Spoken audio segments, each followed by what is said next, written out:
Hello students, very good morning.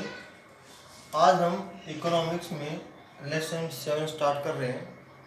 आपके lesson का नाम है law of production, returns to factor and returns to scale.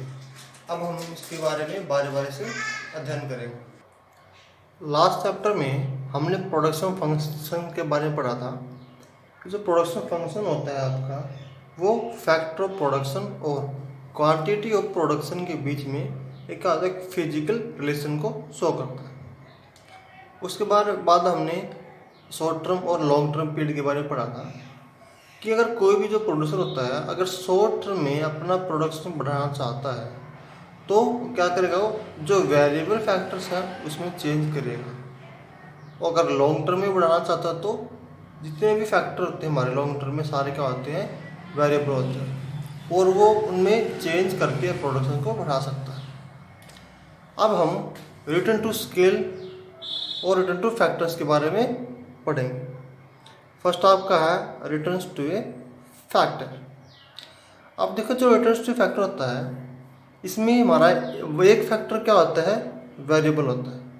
Only जो one factor variable होता है, और बाकी जितने हमारे फैक्टर ऑफ प्रोडक्शन होते हैं वो सारे क्या होते हैं, फिक्स होते हैं।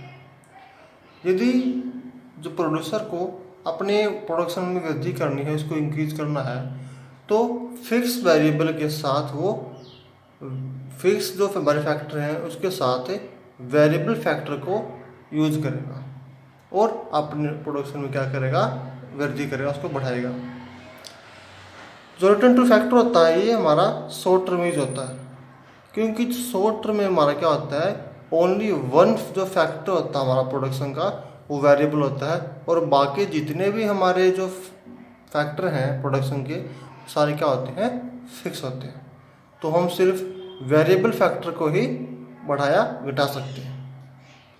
नेक्स्ट आपका है इसमें रिटर्न्स टू स्केल। अब देखो, रिटर्न्स टू स्केल में क्या होता है कि जितने भी फैक्टर ऑफ प्रोडक्शन होते हैं हमारे, सभी क्या होते हैं, वेरिएबल होते हैं। इनको हम अकॉर्डिंग टू डिमांड चेंज कर सकते हैं, और ये हमारा लॉन्ग टर्म के लिए क्या होता है, यूज होता है।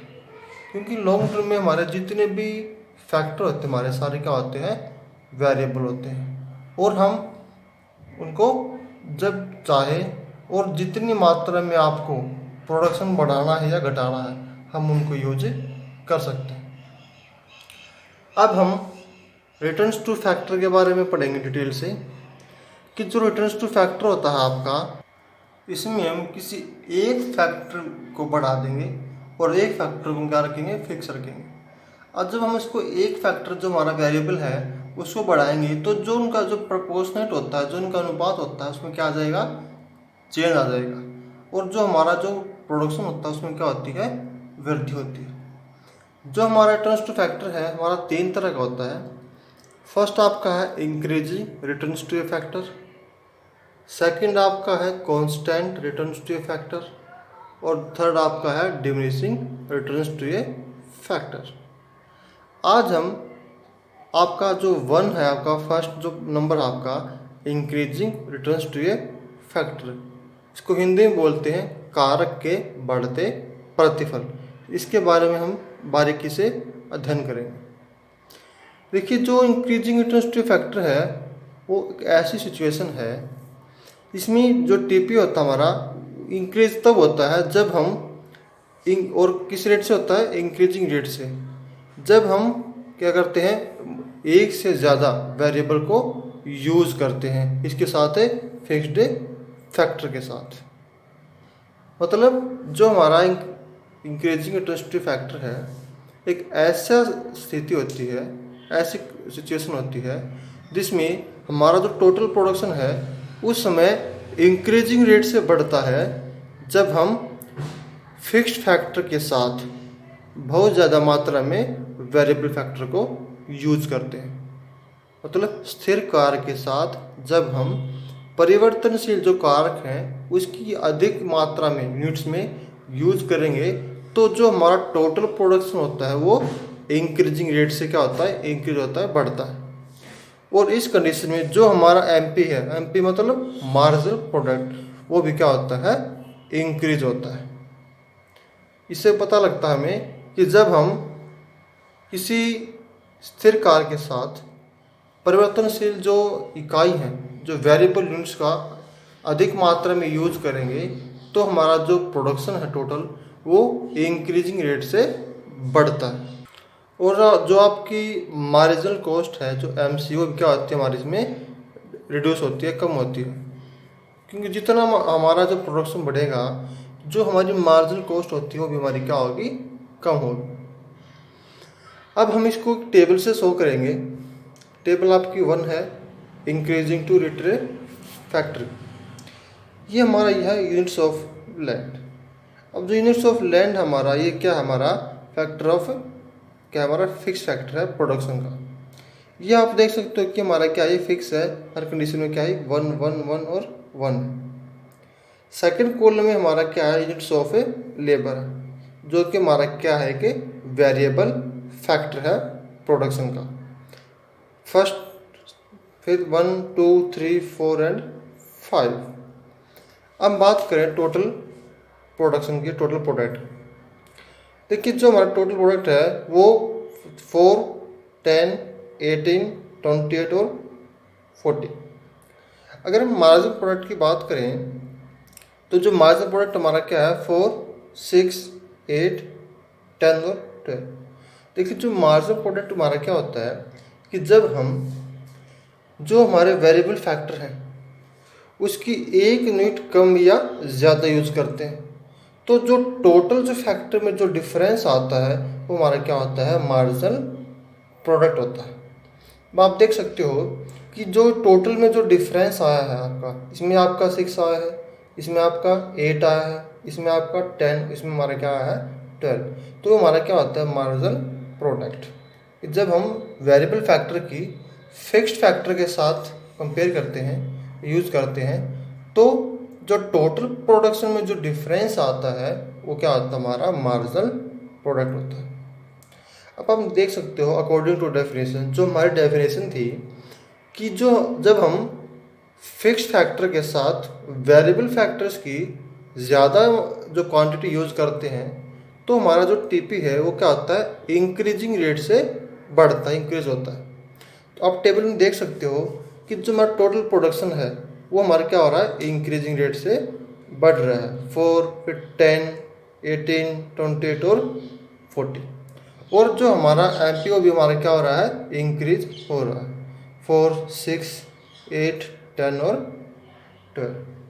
तो ये टेबल भी आपको यही शो करती है कि जब हम जो फिक्स्ड फैक्टर के साथ, जो प्रोडक्शन का फिक्स्ड फैक्टर है उसके साथ वेरिएबल फैक्टर की ज़्यादा क्वांटिटी यूज करते हैं, तो जो हमारा टोटल प्रोडक्शन है वो हमारा क्या होता है, इंक्रीजिंग रेट से क्या हमारा बढ़ रहा है, और जो मार्जिन प्रोडक्ट है हमारा वो भी हमारा बढ़ रहा है।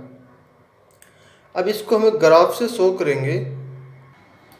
ये जो हमारा जो है आपका कर्व है, ये हमारा क्या है, टोटल प्रोडक्शन का है। अब इसमें क्या है कि जो हमारा OX है इस पर हमने यूनिट्स ऑफ वेरिएबल फैक्टर लिए हैं, और जो हमारा टोटल जो प्रोडक्ट है हमारा किस पे है, YX पे। जो हमारे कर्व है ये हमारा कैसे शो करता है, TPO शो करता है। अब देखिए जो हमारा ये कर्व है ये हमारा क्या हो रहा है, इंक्रीज रेट से बढ़ रहा है। तो इससे भी ये शो होता है कि जो हमारा जो टोटल प्रोडक्ट हमारा वो इंक्रीजिंग रेट से बढ़ रहा है। नेक्स्ट जो आपका जो कर्व है वो आपका मार्जिनल प्रोडक्ट है। इसमें OX पर सेम आपका यूनिट्स ऑफ वेरिएबल फैक्टर, और यहाँ पे आपका क्या है, मार्जिनल प्रोडक्ट। अब देखिए जो आपका ये मार्जिनल प्रोडक्ट है हमारा क्या है,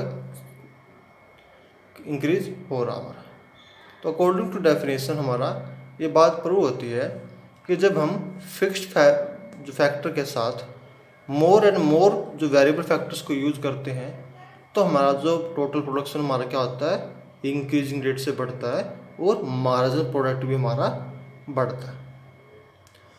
नेक्स्ट जो आपका है इसमें वो है causes of increasing returns to a factor. कैसे कौन कौन से कॉजेज हैं, कारण हैं जो क्या करते हैं जिससे increasing returns to a factor, जो हमारा जो उत्पादन है वो बढ़ती दर से बढ़ता है, या जो कारक के बढ़ते प्रतिफल के कारण कौन कौन से हैं।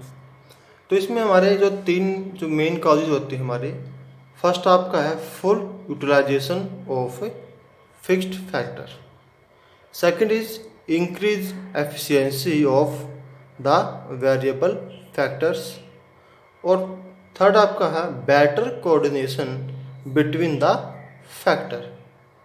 अब हम फर्स्ट के बारे में पढ़ेंगे, full utilisation of fixed factor.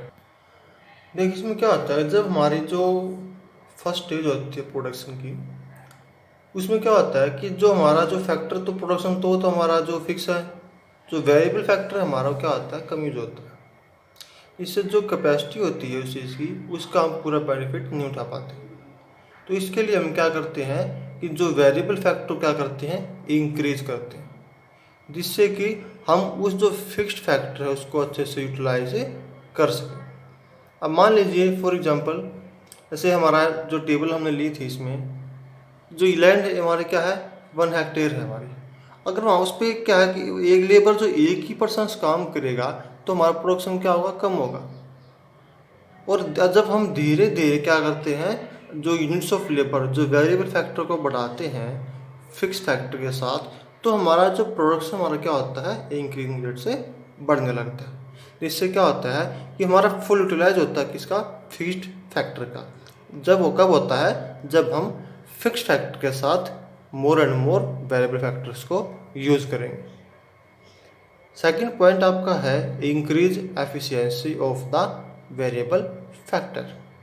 अब देखिए जब हमारे पास ज़्यादा लेबर हो जाएगी, पर्सन्स हो जाएंगे, तो हम क्या कर देंगे, उनको अलग व्यक्ति को हम अलग अलग क्या कर देंगे, काम डिवाइड कर देंगे। अब जब वर्क डिवाइड हो जाएगा तो इससे क्या होता है कि जो वर्कर्स की जो एफिशिएंसी क्या होती है, इंक्रीज होती है। दूसरा, वे काम को जल्दी पूरा करते हैं। अब देखो मान लीजिए जैसे कोई भी मशीन है, इस पर एक पर्सन काम कर रहा है, अब उसको बहुत से काम करने पड़ेंगे। अगर मान लीजिए हम लेबर को बढ़ा देंगे, जो वेरिएबल फैक्टर बढ़ा देंगे, और जितने भी एम्प्लॉय हैं हम उसमें लेबर में क्या करेंगे, अगर अलग अलग काम को अलग अलग बांट देंगे, उसको डिवाइड कर देंगे, तो जो हमारा जो काम है वो क्या होगा, जल्दी भी होगा। और दूसरा, जो एफिशिएंसी क्या होगी लेबर की, इंक्रीज होगी। वो उस काम को जल्दी जल्दी पूरा करेंगे और एक अच्छे तरीके से उसको कंप्लीट करेंगे। नेक्स्ट आपका है better coordination between the factor. देखिए जब तक जो हमारा फैक्टर प्रोडक्शन का जो फिक्स फैक्टर होता है उसका यूज हमारा क्या होता है, कम होता है। तो जब हम उसके साथ वेरिएबल जो फैक्टर हैं उसकी ज़्यादा मात्रा में यूनिट्स का यूज करेंगे, तो जो फिक्स्ड फैक्टर होता है और जो हमारा वेरिएबल फैक्टर होता है, तो उसकी कोऑर्डिनेशन क्या होती है, उसमें इंक्रीज होता है, जिससे कि जो हमारा टोटल प्रोडक्शन होता है वो इंक्रीजिंग रेट से बढ़ता है। तो स्टूडेंट्स, आज हमने रिटर्न्स टू ए फैक्टर का ओनली 1 पार्ट किया है, increasing returns to a factor. आप इस वीडियो को अच्छे से देखिए। यदि कोई भी पॉइंट आपको समझ में नहीं आया तो आप कमेंट करके बता सकते हैं। वीडियो को लाइक, शेयर एंड सब्सक्राइब करना न भूलें। Thank you.